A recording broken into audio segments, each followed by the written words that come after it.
Hello everybody, this is emmavoid back once again with another episode of my Necrobarista Let's Play. Last we left off, a bunch of stuff had happened. You know, like it tends to. So let's go ahead and get back to it, shall we?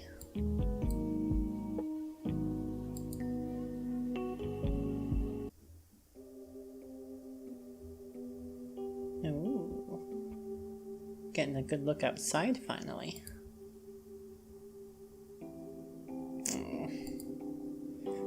Day 2, 5 p.m. outside the terminal.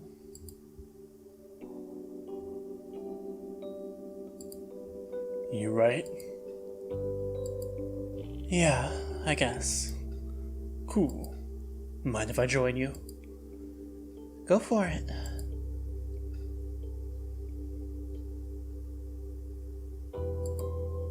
Durry? Hmm? You want Durry? I'm sorry, Durry. Coffin nail. Cigarette. Do you want to smoke or not? Oh, right, of course. Yeah, sure. Sorry, it's been a weird day. Thanks. No worries. Where you from then? You're the first to ask. I live in Collingwood. Huh. Where else can you find an active nightlife scene amid active factories, shops, and apartments built all during the 1800s? Oh yeah. Whereabouts? Smith Street. A bit pricey up there these days, isn't it? Bet you like your avo toast. Piss off. I've got housemates. Well, Nah, I know what you mean. Bit odd. Being dead and all that. takes some getting used to.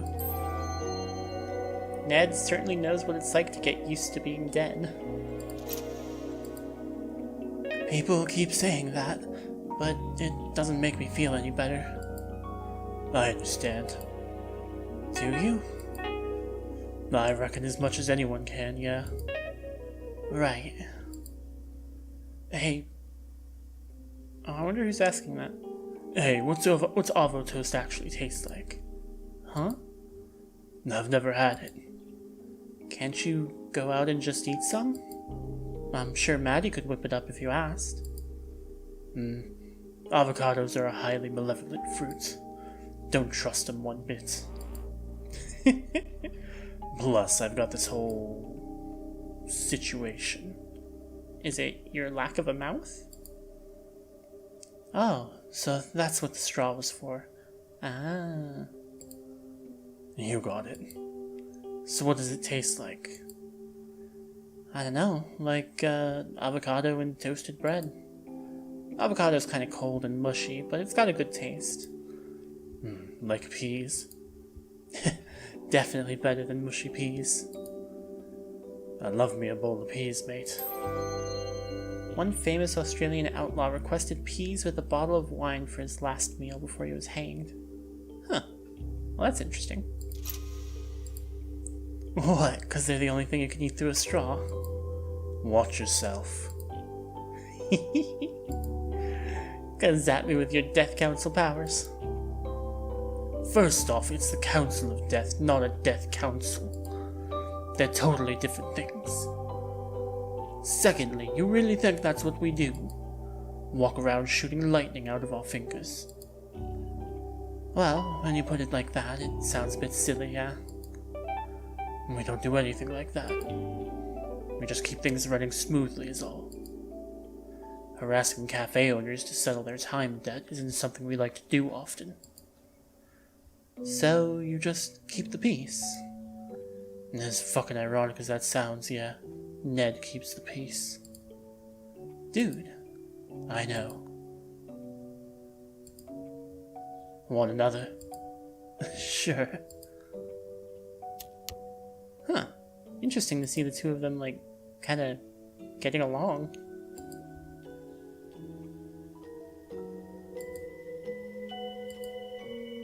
I love the sunrises here. They're alright. You watch many sunrises, Ned? Not enough, no. Even semi-immortals need their sleep. Liminal space tends to draw liminal people. Interesting. I just like to sit here and watch it. Even when it's cloudy or raining, there's just something about watching the sunrise that makes it easier to deal with the coming day. Feeling optimistic all of a sudden? No, I still feel like shit. Huh. How about you, Keishan? Oh. Oh dear.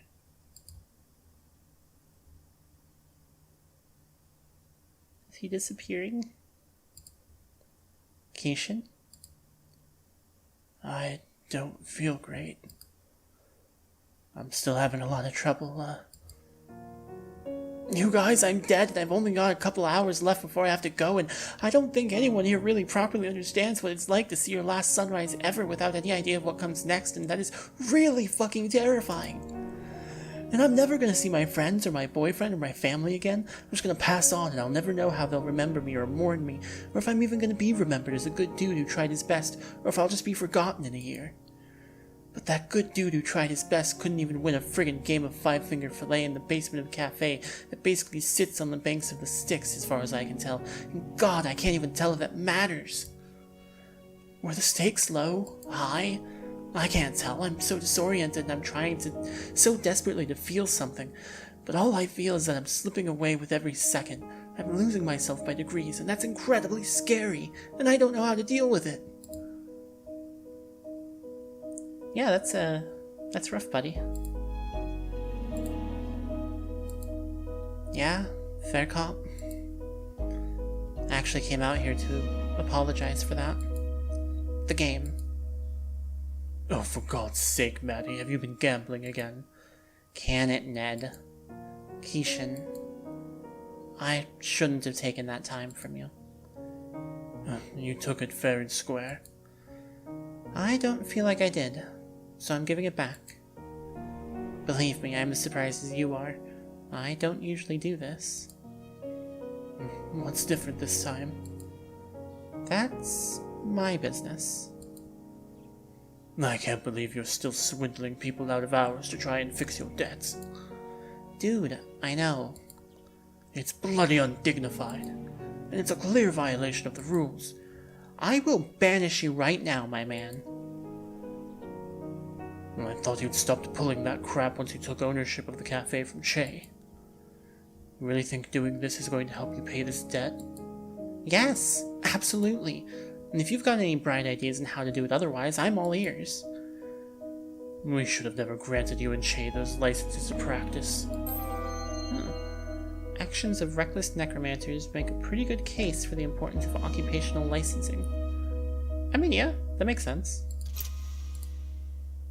You've obviously failed to be responsible with them. You really think we wouldn't be doing it if we didn't have the licenses, Bushman?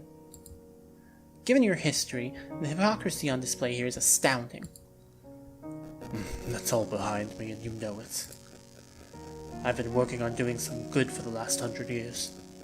With the council? Really?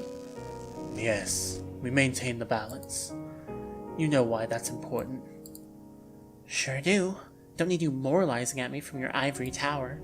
Give it a rest, guys. But I'm pulling the last day on Earth card. Quit it.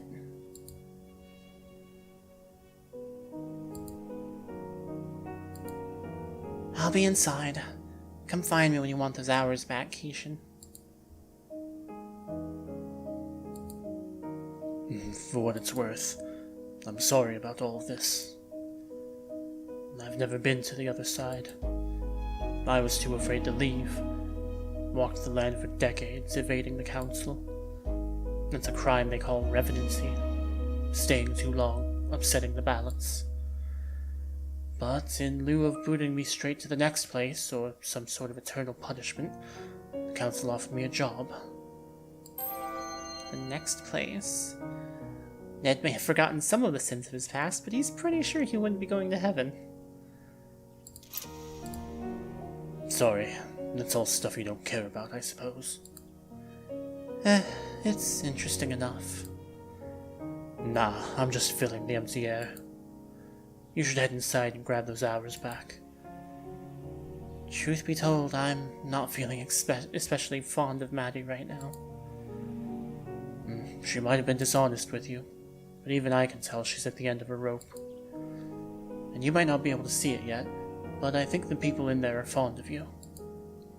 You think so? Maddie wouldn't have offered the hours back if there wasn't something different about you. Plus, that kid Ashley seems to like you, yeah? I guess.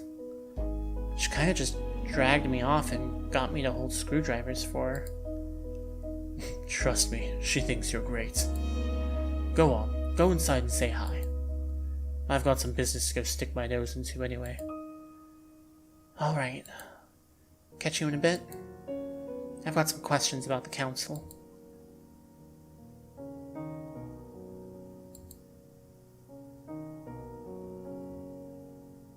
Oof. Of course, I won't be out for long. Later, mate.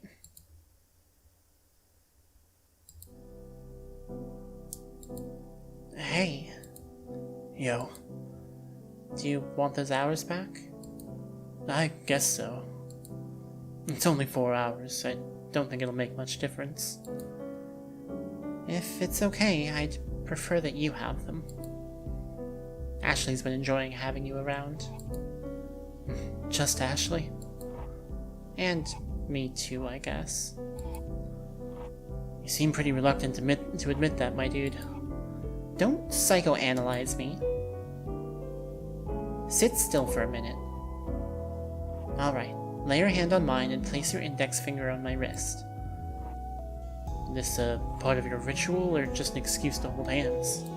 Shut up. Thanks.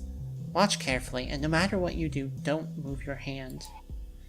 There's usually a binding spell I use to make sure that doesn't happen, but I've run out of the reagents required, and you probably don't care about that. True. Alright, yep. I give this time freely and without coercion. As above, so below. I maintain the balance. I maintain the balance.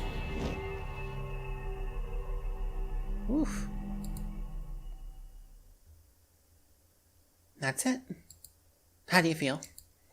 I actually feel better. I feel less itchy. Yeah, we weren't kidding about that yesterday. As you linger, you begin to upset the balance, and as I understand, it doesn't feel good. Right, yeah. Why does Ned get to stick around then? Does he just ignore it? The council are a special case. They're more similar to demigods or demons than they are to us. That's fascinating. Tell me about it. I'd have joined ages ago, but they're uptight dicks. They don't seem so bad to me. That's because you've not run into any of their ridiculous rules. A bunch of bloody regulations on manipulating life force, and certain standards on the treatment of spirits. There's got to be a more inclusive term than human rights for all the not-quite-human entities that are floating around. It makes sense. Is that why you gave me the hours back? Because Ned realized you broke the rules? No, that was all within the guidelines, despite his blustering. I gave them back because I felt bad. That's all.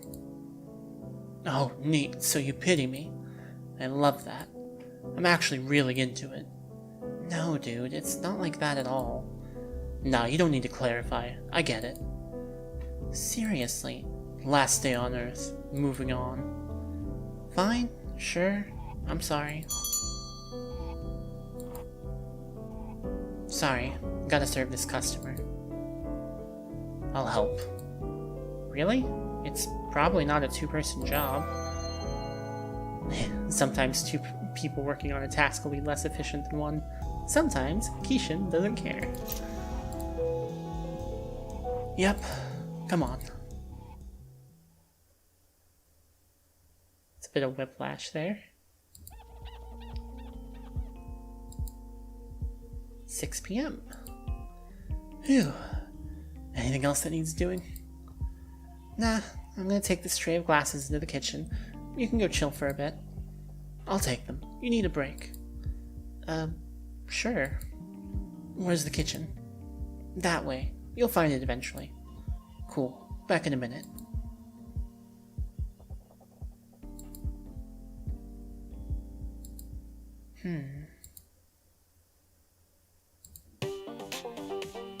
Uh-oh. Your pawns are nothing compared to the raw power of my castles. Huh. Rook and castle both offer protection for the defending team, but Rook seems to be more popular. Interesting. Nothing! Yeah? What's this then? Ah! My castle! Brought low by my own hubris! No, it was just a pawn. And maybe a little bit of hubris. When Chase sees Ashley thriving, it's hard for him to feel like he's doing the wrong thing. Maybe that makes him overconfident. Maybe it makes him just the right kind of confident. Bishop. Knight. Ah! Your other castle and... check. Check, you say? Oh, I didn't think of that. You activated my trap card. Oh, hey, Maddie, come check this out. I tricked him into a false sense of security. Oh man, that's embarrassing. You seriously let her outmaneuver you that hard? Yes. I'm very ashamed. I suppose the real hubris was inside me all along. I friggin' love winning. I should try doing this more often. Pfft, a chance to win at chess. Could grow into a big winning streak, you know? You wanna play something with us? I should really head back down to the bar. There's nobody there. Come on, take a load off. If anyone really needs you, they'll know where to find you. How about I grab us all a drink and make sure there's nobody waiting down there, then we play something. Won't be 5 minutes. You actually gonna come back this time? Oh, you never come back. Oh.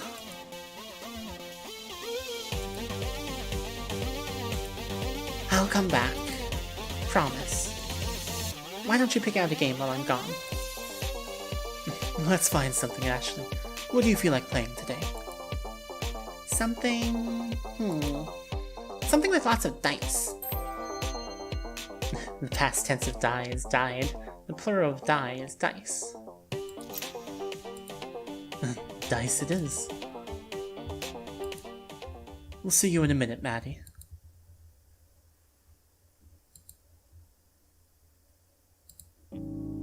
Aha! She actually came back. And that's why the 4th season of Row Battle Royale was an absolute betrayal. But you still want to be on it one day. Well, yeah. Unless an indie circuit opens up. Like in wrestling? Exactly like in wrestling. Melbourne's got a local show. I want something like that. You could probably put your own local league together if you worked really hard. Perhaps you could build the robots and get people to battle them. Human-controlled bots are boring, though. I want to get more of that spirit juice and put together a bigger Ashling. Veteran necromancers will advise that spirit juice is not something to play around with. Masters know that playing around is the best way to learn. How big?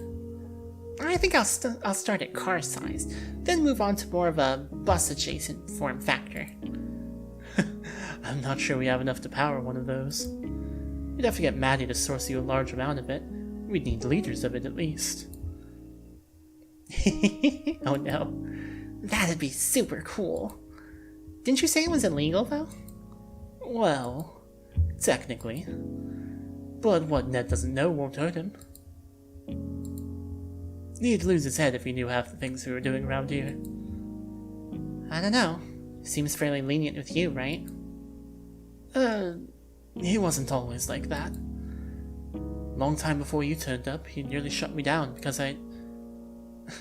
Would you believe it's because I sheltered a criminal? Ned nearly shut you down because of that? Am I thinking of the same criminal you are? Trust me, the irony was apparent. I found it very, very funny. What sort of criminal were they? Just a minor demon on the run. Most demons aren't lucky enough to find someone as welcoming as Che, especially the ones that haven't had a chance to make a name for themselves. I don't know what she did to get a price on her head.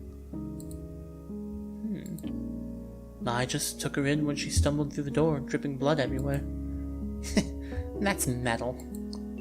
It was extremely metal. How long did you manage to hide her for? Oh, not too long. Maybe 6 weeks. The time flew by, if I'm being honest. Why's that? Was she from the clock realm? No, nothing like that. We, bonded. Magically?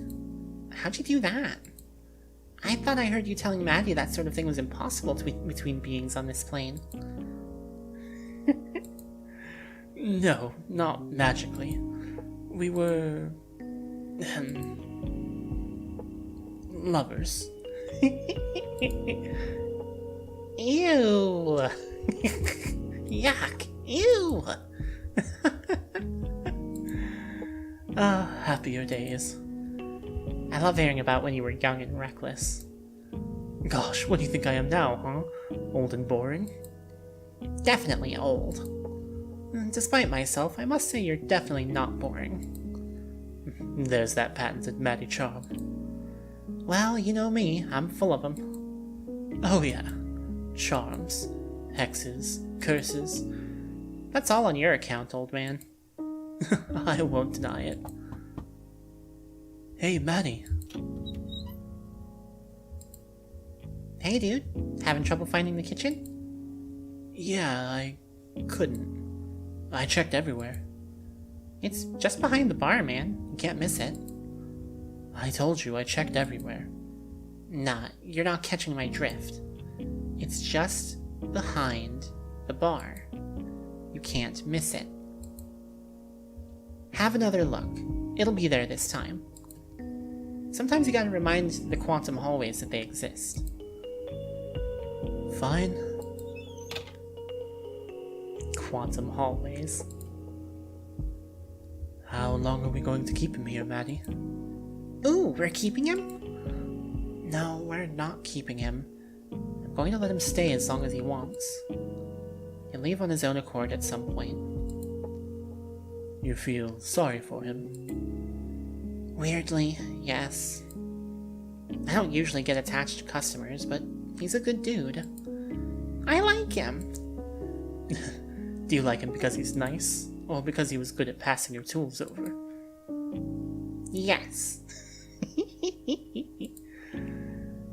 Don't get too attached. He's not going to be here forever. Well, duh, I know how it works. I'm going to enjoy having him around, just like you taught me. Don't cry because it's over. Smile because it happened. Ashley, that's from the motivational calendar I threw out last week. I never said that. Same. I'm used to people moving on is the point. I can deal with it.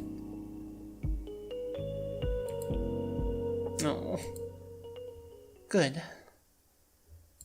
I'm not sure Maddie can deal with it.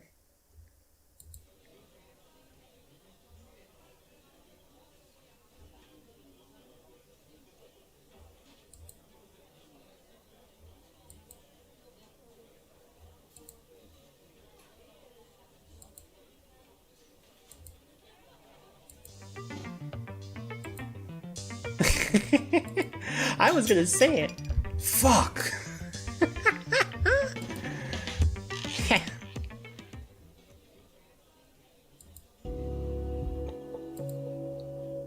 keep staring at that coffee stain or nah?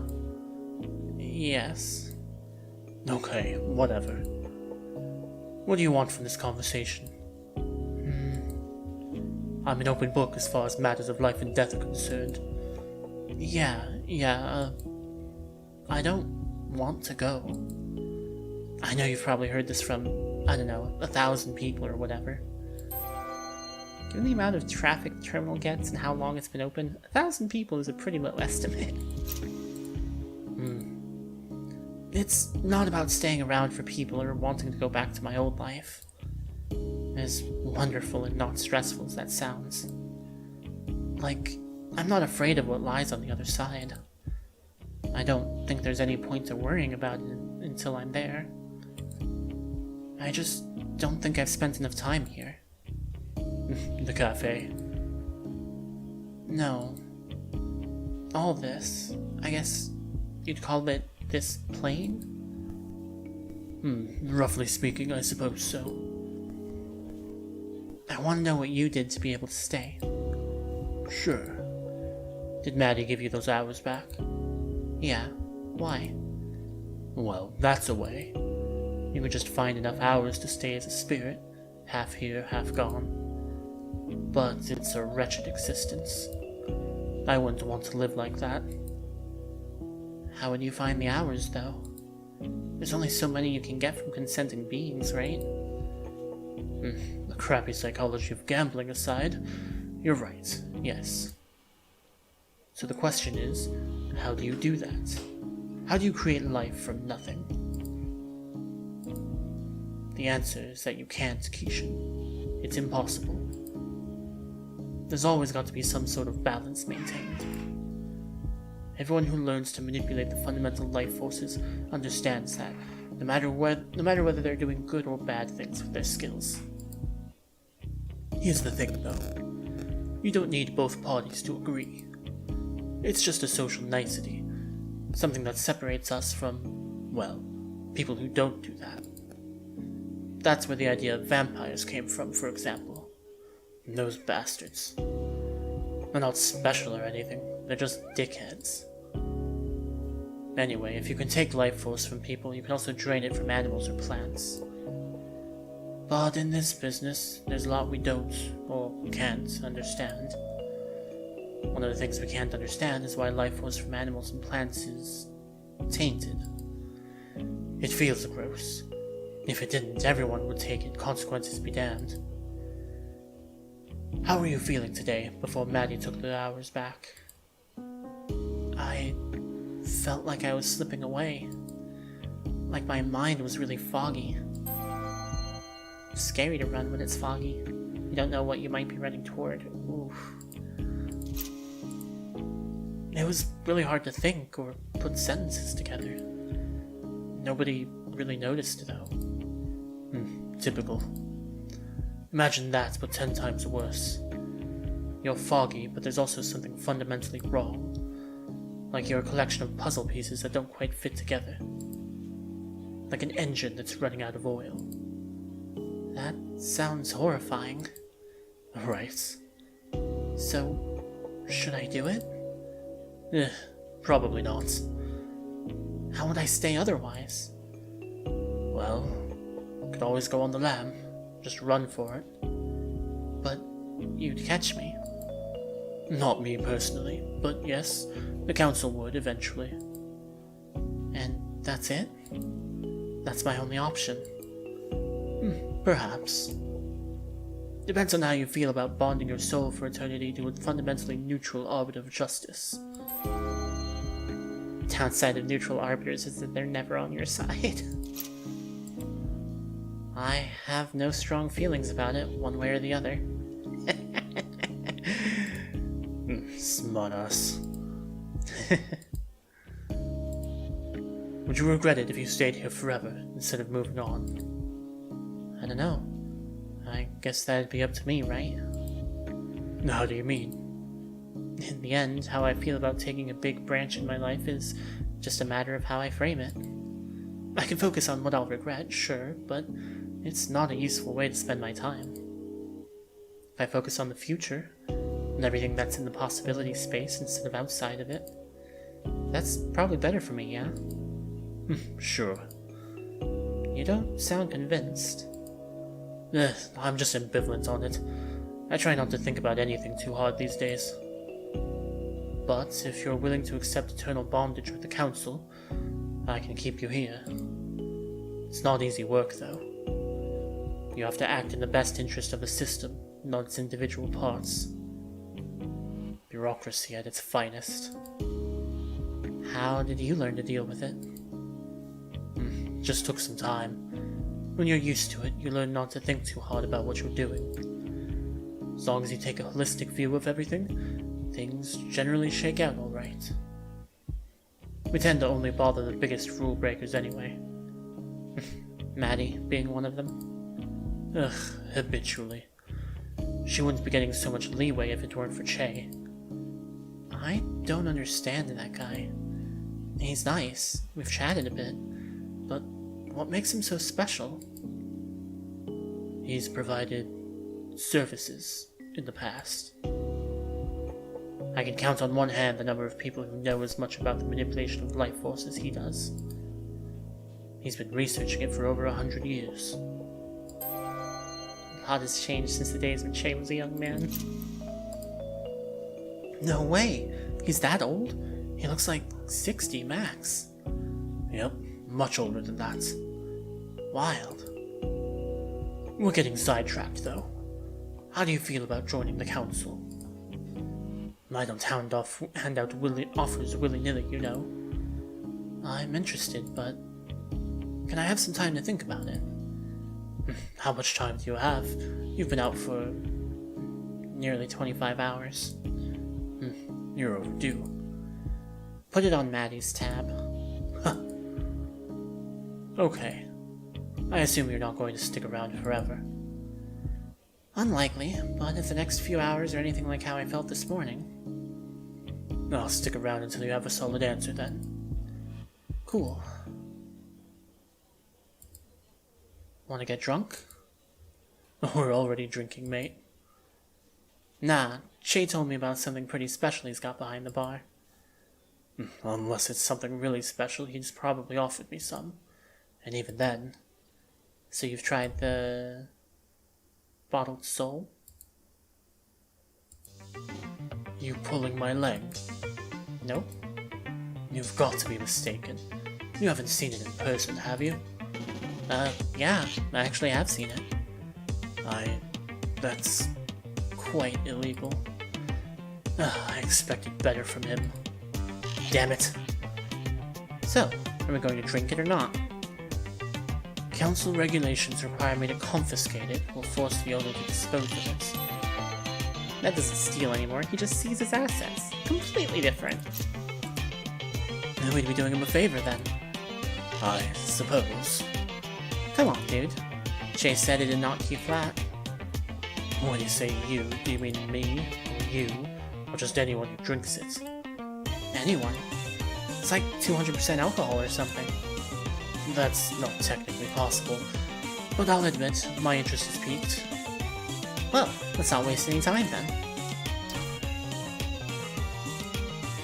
Damn it. This was a setup, wasn't it? Basically. You win? Fine. Oh, this looks deadly. Good thing dead people can't get alcohol poisoning. Hey. To bureaucracy.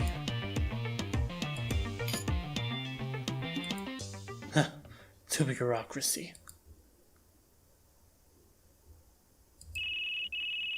Oh dear.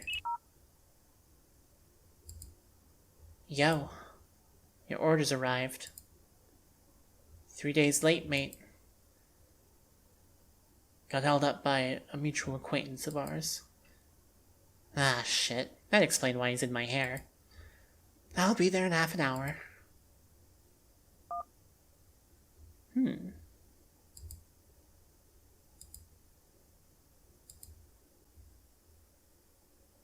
Interesting.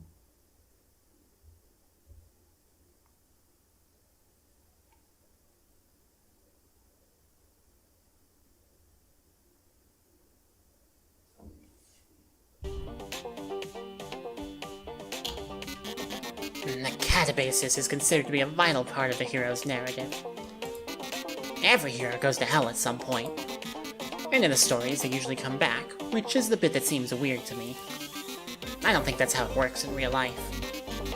The cafe has had a bunch of heroes come through, claiming that they were going to conquer hell and come back. And they never returned, as far as I saw. The idea of catabasis is that, in the grand scheme of things, hell, or the underworld, or Hades, or whatever you want to call it.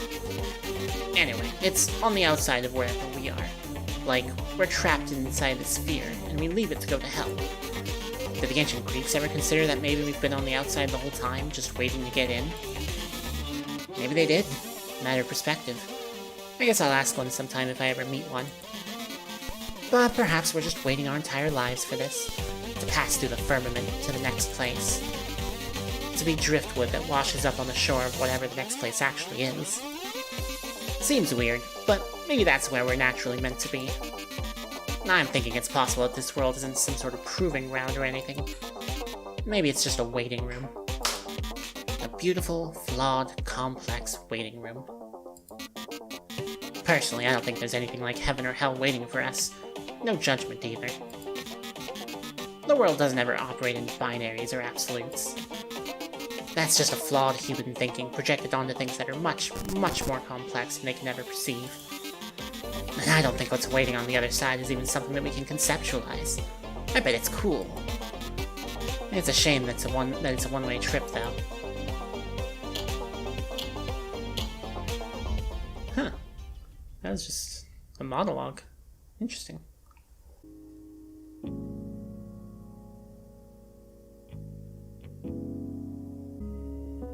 Can now speak to Tuan and Hannah to experience the side story Walking to the Sky. Interesting. Also, now we can be out here.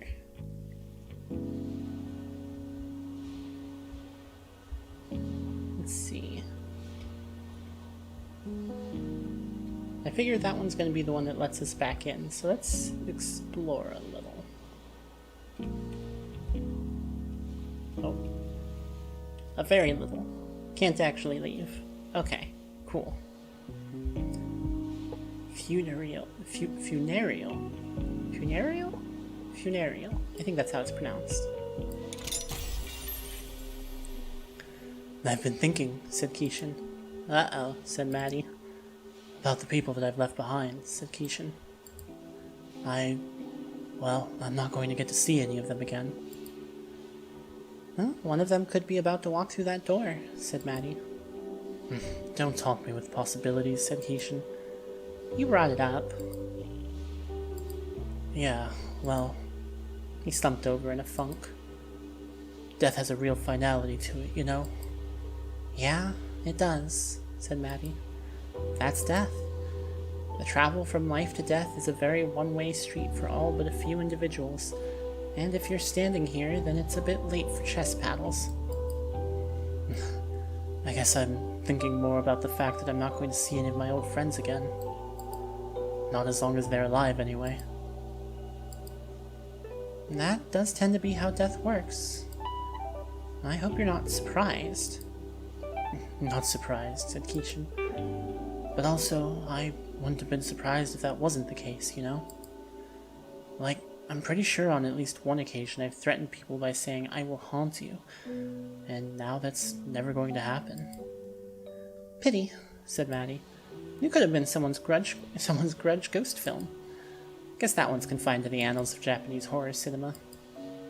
Hey, said Keishan, I was wondering, do you think there's any way for me to see what's going on at my funeral? Don't, said Maddie. Alright, said Keishan. I just thought, you know, it's kind of everyone's fantasy, right? To see what people have to say about them after they've passed. Wouldn't you want to see what was going on at your own funeral? I think it's none of your business what goes on at your funeral, said Maddie. Really? I mean, I think it's pretty common for people to plan their own funerals. At least if they go late enough that they can see it coming. You know, I'd like to have my brother deliver a eulogy, don't let them play any Barry Manilow songs, that sort of thing. Maddie blinked. Do you have a problem with Barry Manilow? No, I have no particular opinion on the man or his music. But a lot of people who are old enough to be planning their own funeral do. You can make your plans, but whatever unfolds at the funeral is up to those who attend it. Keishan blinked. What about the wishes of the dead? I thought you'd have a bit more sympathy for their interests, considering how often you interact with them. I care plenty about the dead, said Maddie. You were asking about funerals. Funerals are for the living, my friend. Keishan opened his mouth to respond, but cut himself short. I never thought about it that way. I'm not sure what to say. If you're short on words but high on energy, you can expend some of that energy by carrying this box upstairs, said Maddie, gently kicking a large cardboard box that was resting underneath the counter. There's no alcove next to the bookshelf that would make a good home for it. Keishan picked up the box, grateful for something to do with his hands. It was heavy enough that he had to make sure to lift with his legs and not his back, but not so heavy that he felt out of breath by the time that he reached the top of the stairs. His breathing was heavy, but not labored. It was a good feeling.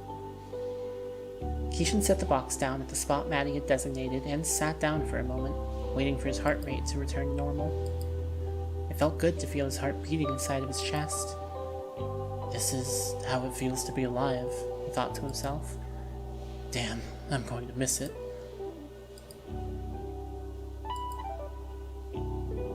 That was a good bit. And yeah, that's very much something that I feel a lot of people have to come to terms with. The fact that, like, the funeral isn't for the person who died, it's for the people who are left. People who are there in need of grieving.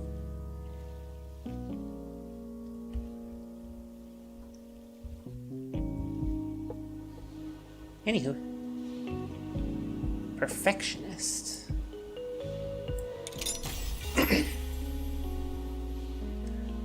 Maddie studied the gentleman at the counter as he raised his glass appraisingly. Her eyes narrowed on the drink in his hand as he took a sip. There was something in the way the man carried himself that irritated Maddie. She was irritated, not mad. Nothing he had done was rude or otherwise improper. If anything, the thing that bothered her was the fact that he seemed too proper. The way his hand rested on the counter felt very deliberate. There was nothing lazy about the way he sat, perfectly upright, or what he did with his hands, one on the glass, the other resting deliberately on the brim of the top hat he had placed on the counter when he walked in. A top hat? Oof. No, he said. I'm afraid that's not it. He set the glass down. Was that better or worse than the previous one? Said Maddie. Closer, I think, said the man. But it's hard to tell. You just know it when you taste it, you know? Yeah, said Maddie. I know. She picked up the whiskey bottle and began pouring another drink, this time 7 parts whiskey to 4 parts water. She was using the glasses that she'd discreetly marked with measuring points. She was confident she was pouring to within a centiliter of precision. She slid the glass over to him. Try this one, she said. That's still not it, said the man. It's a fine drink, though. I'll gladly finish it. Let me try one more time, said Maddie. I assure you this is a fine drink, said the gentleman. What I experienced in London was, I'm sure, a once-in-a-lifetime experience. It would be completely unreasonable for me to expect you to replicate it here. Good enough drink is perfectly good enough. Something in the way he said good enough made her even less willing to give up the fight. She grabbed the whiskey bottle and was about to begin pouring again when she felt a tap on her shoulder. Che. Can I have a word with you? Said Che. Shoot. In back, said Che. Maddie followed Che into the kitchen. You've got to stop trying to make the perfect water mix, said Che. You're not cracking some code here. What that guy considers the perfect whiskey is not going to be some perfect formula that will work for everyone from here until the end of eternity. Different people have different tastes. I'm aware of that, said Maddie. So why won't you give it up? Because I want to give him the perfect drink, said Maddie. He already got the perfect drink in London 20 years ago, said Che. And every day that passes just makes the memory of that drink more and more unrealistically impressive. I know, said Maddie. That's why I have to make the perfect drink. I don't understand, said Che. Che, that perfect drink in London 20 years ago? The the one that he still remembers to this day as the best drink of his life. People are supposed to have memories like that about this place. This is where it's all supposed to come together. And that's why you can't back down. I can back down, but I'll find it very hard to forgive myself if I do, said Maddie. Can I tell you a story? Said Shay. Is this story going to suck? You won't know until I tell it. Sounds like a good reason not to tell it then, said Maddie, crossing her arms. I used to be a logger, said Shay. You worked with lumber? You never told me. I did tell you that I worked a lot of odd jobs, said Shay, and I figured that that alone would be enough to communicate that I'm full of anecdotes about a large variety of subjects, even after you've known me for many, many years. I've lived a lot longer than I've known you, so it's not like I could convey everything I've ever experienced in the time I've known you. Au contraire, said Maddie. Conversation allows you to compress experiences. You could compress an entire day into an answer to the question, so what did you do today? You're right, said Shay. But I don't like reducing big experiences to short, pithy statements about what I've done. I already feel dirty about just saying I used to be a logger, because there's so much more to that experience than the job title. And I'd like to tell you more about being a logger if you'll let me. Alright, said Maddie. Tell me about being a logger. I was a logger for 2 weeks, back in... Wait, 2 weeks? You were a logger for 2 weeks. Sounds to me like you were a non-logger who engaged in logging activity for 2 weeks. Logger is a title. You have to earn that shit. Alright, said Shay. Point is, I learned a thing or two about logging. A thing or two, and probably not much else if it was only 2 weeks. You're right, said Shay. Luckily, I only need to tell you one thing. Oh boy, said Maddie. I can hardly wait. What's the one worthwhile thing you learned about logging during those 2 weeks? When you're cutting away at a tree, you actually have to cut away a lot of wood in order to weaken it enough to fell it, said Shay. That is, you're not merely cutting a gap in the tree, you're actually removing part of the tree to weaken it. Yeah, I kinda figured, said Maddie. That's why partially cut trees have a notch in them. The logger just has to keep making the notch bigger until the tree collapses. Oh no, okay. Logger just has to keep making the notch bigger until the tree collapses. Was that your lesson? You're not acting like yourself, said Shay. On the contrary, said Maddie. I'm behaving exactly like myself, and that seems to bother you. Shay grimaced. You're right. Can we still play at being teacher and student? Maddie sighed and put her back against the wall, looking down. Yeah. All right, said Shay. He did his best to grin. Maddie gestured for him to go on. You were saying about cutting trees. Ah, right, said Shay. You need to create a notch. But to create the notch, you're removing part of the tree. You're taking a chip out of it. Uh-huh. It's really easy to get caught up in that when it's happening, said Shay. When chips are flying everywhere, the last thing you want to focus on is that big tree that's just standing still. You see a chip flying off somewhere, and your eyes, and more importantly your attention, naturally want to follow it to see where it lands. And that's when you start to miss with your swings. The secret to logging is that you can't pay too much attention to the chips. Some of the chips are going to land at your feet, and some of them are going to fly off and harmlessly hit you in the chest, and others are going to disappear from your field of view. But you just have to focus on the tree. Focus on the impact you're making, not the trees. That's the secret of it. You need to focus on the big goal. Thank you for sharing the secret of logging with me, said Maddie. No, it can't be too well kept a secret if it's knowledge shared by people with only 2 weeks of experience. So is that it? Said Maddie. That's it, said Shay. That's a story about how you just have to let the chips fall where they may. Thanks for that bit of folksy wisdom, said Maddie. I'm saving the pretentious wisdom for another day, said Shay. Very thin line between folksy and pretentious when you're acting like a genius for having discovered the etymology of common idioms, said Maddie. That reminds me of a story about wire walking, said Shay. I'm glad, said Maddie. Maybe I'll even hear that story someday. She stepped out of the kitchen before Shay could continue. Maddie returned to the counter. How's that whiskey? She asked. Best thing to happen to me all day, said the gentleman. You could say that this glass of whiskey is the thing that made my day.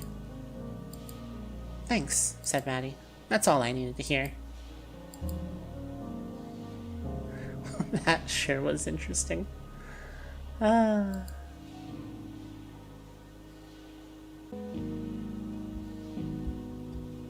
Oh, here we go. Ah, Beth too. Beth swung her knife in a horizontal slice, and the crowd let out an ooh. Not too loud, she said. Her eyes were fixed on Kyle, but she was speaking to the crowd. The last thing we want is someone coming down here investigating a noise complaint. She heard a few grumbles in the crowd, but they quieted themselves. Everyone understood her meaning. Playing with real knives in this manner was the kind of thing that was strictly verboten, and no one wanted to be on the wrong side of Maddie's bad mood. Even those who didn't fear death quaked in their boots a bit at the prospect of Maddie's wrath. She made a few more horizontal slices with her blade, cutting the air. It was the kind of thing people did to warm up the crowd, but Beth was unconcerned with what people thought about how she fought.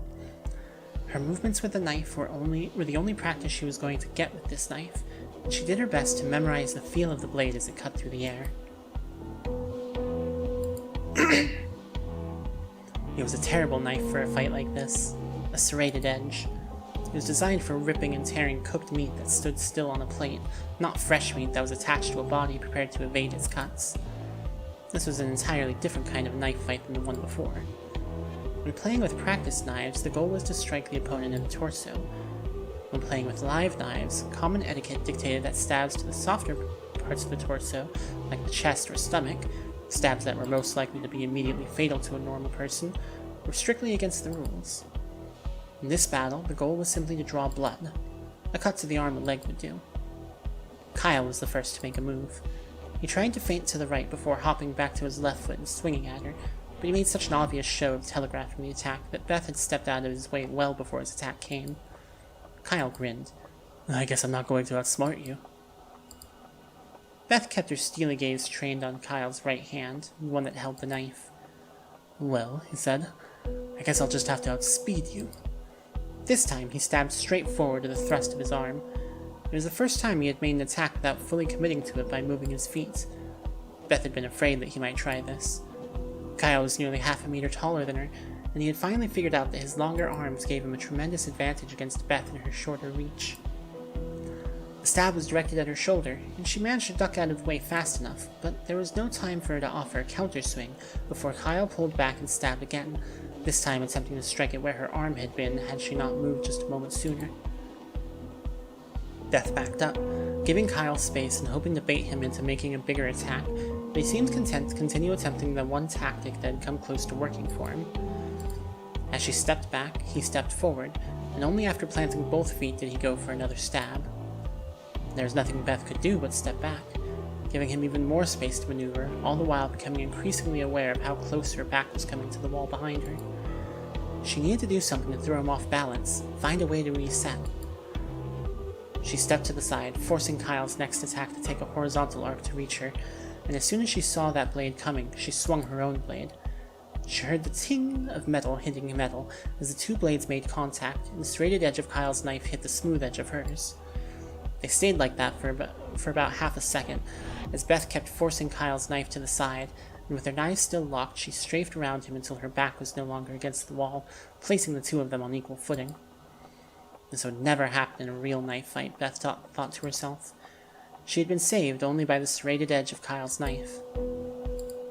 He grinned, apparently enjoying the moment. Yes, Kyle, we're doing it just like in the movies.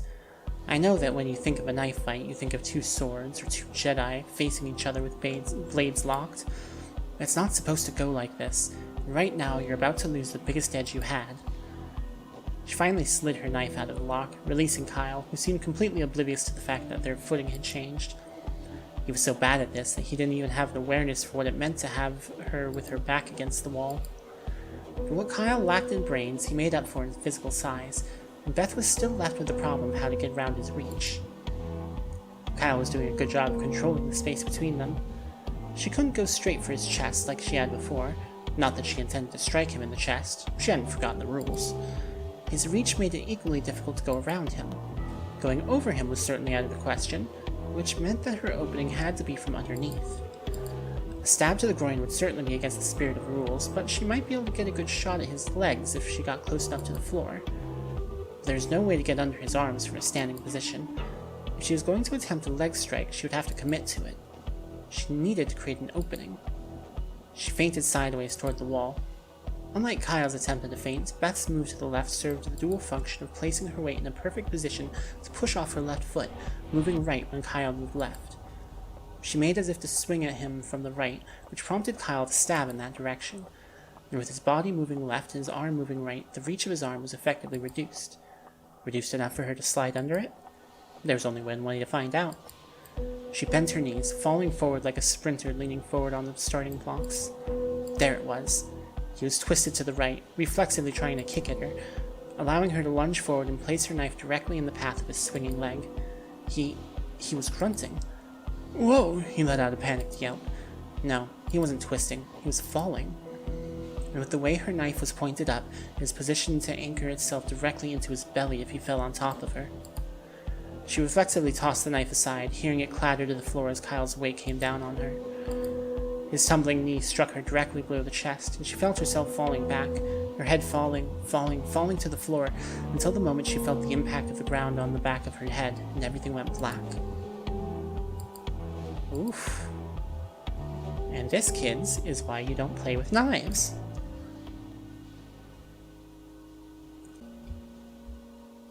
Alright. Teen Transient. A teenage boy approached the counter. Shoulders slumped forward, head down, eyes on the ground up until the moment he looked up to order a drink. He was old enough that he could have passed for a young adult with a better presentation, but the posture, coupled with the oversized backpack he was wearing, were a dead giveaway. Irrespective of his age, he was still just a kid. "Yeah, and I get a Coke?" An order befitting of a kid. "Yeah, I think we can manage that," said Maddie. "Think fast," said Shay. Maddie turned around just in time to see an aluminum can hurtling toward her. She almost caught it. The can rolled back toward Shay, who scooped it off the floor. He hesitated a moment before setting it on the counter. "No ice, right?" said Shay. The boy nodded. "No, or yeah. Yes, then no ice." Shay cracked open the can and poured it into a waiting glass, which he then slid down the counter, pushing it gently enough that it came to a rest in front of the teenage boy. The boy grabbed the glass. "Thanks," he said. He glanced around the room. "If you're looking for a place to sit, there should be plenty of seats upstairs." The boy nodded and headed for the stairs, drink in hand. "Plenty of seats down here too," said Maddie, turning to Shay. "Yeah," said Shay, "but I think upstairs is more Tuon's pace." "What did you just call him?" "Tuon," said Shay. "People have names, you know." "That's the problem with having regulars," said Maddie. "People expect you to remember their names." Though, now that I think about it, Tuon probably wouldn't mind finding out that you don't know his name. Can't have your name on Maddie's shit list if she doesn't know it. "Should he be on my shit list?" said Maddie. "Nah, he's harmless," said Shay. "Maybe a bit susceptible to peer pressure, but I think that's why he comes here." "To meet with peers?" "To meet people who aren't his peers," said Shay. "How many glum teenagers do you see around here?" "Too many," said Maddie. "Maybe not enough," said Shay. "Please tell me you don't actually mean that. Teenagers have the highest noise-to-spending ratio of any demographic." "Not the glum ones," said Shay. "And if I were a glum teenager trying to find my place in the world and trying to carve out an identity for myself, I could imagine a worse place to do it than right here." "Teenagers can go be glum somewhere else," said Maddie. "Whatever happened to proper teenage delinquency?" "Be careful what you wish for," said Shay.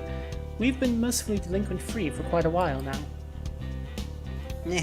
"Proper teen delinquents don't loiter in coffee shops," said Maddie. "They set things on fire, spray paint alleyways, and stay out past curfew." "Does the city have a curfew for minors?" "It should," said Maddie. "Teens need to be able to break rules, and all the better if committing acts of vandalism at 11 p.m. gives them a 2-for-1. "Maybe they should avoid delinquency and just stick to general mischief," said Shay. "Oh no," said Maddie. "We already have plenty of mischief around here, ever since Ashley set up shop." "Got it," said Shay. "Next time I see Tuon, I'll tell him he needs to be committing more crimes." "What do you do if he actually takes your advice?" "He won't," said Shay. "Peer pressure only works if it's from a peer. Someone of my age telling him he'll be cool if he starts swiping liquor won't do much to assure him that becoming a thief is a ticket to popularity and acceptance." "So, find another teenager to tell him." "I'll keep my eye out," said Shay. Interesting.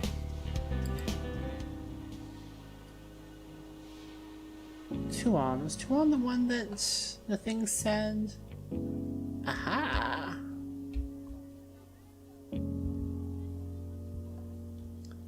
Yeah, looks like it. Walking to the sky. Alright.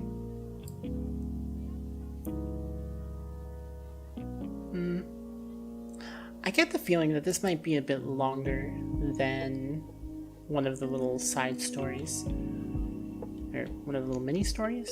Whatever you want to call them. So, I think for now, we're going to go ahead and finish up for the episode. If you enjoyed, please like, subscribe, and all the other usual YouTube garbage. And I'll see you next time, when we'll go ahead and try out that side story, and then get back to the main story. Alright, see you all next time. Bye, everybody!